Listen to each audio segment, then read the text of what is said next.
মুখ্যমন্ত্রীর বিরুদ্ধে ভাইরাল হওয়া একটি চিঠিতে ১২টি বিস্ফোরক অভিযোগ। চলুন এই রাজনৈতিক সমালোচনার গভীরে আজ উকি দিই। চিঠিটা শুরুই হচ্ছে একদম সোজা সাপটা একটা প্রশ্ন দিয়ে। লেখক জানতে চেয়েছেন ঠিক কিসের হার হলো এখানে। এখানে সরাসরি মুখ্যমন্ত্রীর দিকে আঙুল তুলে ১২টি সুনির্দিষ্ট অভিযোগ করা হয়েছে, রাজ্য রাজনীতিতে যা রীতিমতো আলোড়ন ফেলেছে। প্রথম অভিযোগটাই ন্যায় বিচার আর নিরাপত্তা নিয়ে। পার্ক স্ট্রিট কামদুনি থেকে সাম্প্রতিক আরজি কর টানা ১ দশকের অন্ধকার টাইমলাইন।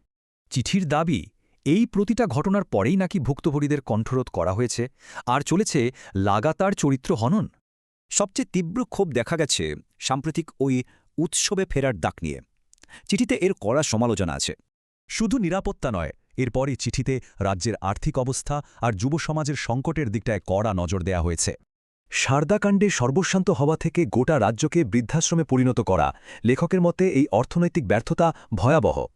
চিঠিতে আক্ষেপ করা হয়েছে যে ন্যানো কারখানা বন্ধ করে কর্মহীন যুব সমাজকে আজ অনুদানের লাইনে দাঁড় করানো হয়েছে। তৃতীয় মূল বিষয়টা হল শিক্ষা আর প্রশাসন। চিঠিতে এই দুই খাতের গভীর কাঠামোগত পতনের কথা বলা হয়েছে। লেখক তুলনা টেনেছেন, একদিকে সরকারি স্কুলগুলোতে তালা ঝুলছে আর ঠিক উল্টো দিকে দামি প্রাইভেট স্কুলগুলোর রমরমা বাড়ছে। এই পতনের সবচেয়ে করুণ ছবি হল হকের দাবিতে দিনের পর দিন রাস্তায় বসে থাকা যোগ্য শিক্ষক পদপ্রার্থীরা। সরকারি ব্যানারে লেখা পাহাড় হাসছে, অথচ চিঠির দাবি বাস্তব চিত্রে উত্তরবঙ্গের মানুষ আসলে কাঁদছে।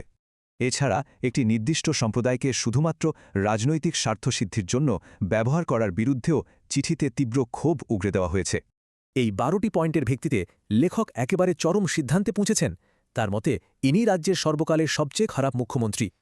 এই অভিযোগগুলো কি শুধুই ক্ষোভ, নাকি এভাবেই নির্দিষ্ট বিতর্কগুলো চিরকালের মতো কোনো রাজনৈতিক ভাবমূর্তি গড়ে দেয়?